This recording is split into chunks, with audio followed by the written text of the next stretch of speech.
ก็ดีครับพี่น้องมาเบิ่งวิธีการแยกสีขวดมันเป็นว่าเขาได้มาเขาจะไปขายเดี๋ยวนี้เด้อพี่น้องก็มาแยกกันก่อน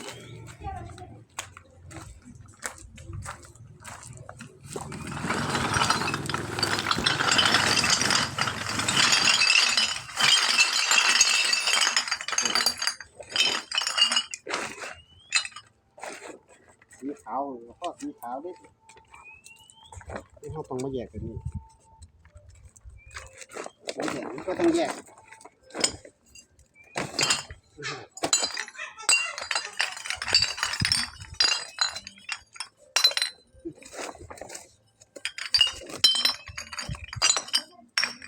นี่สินะครับ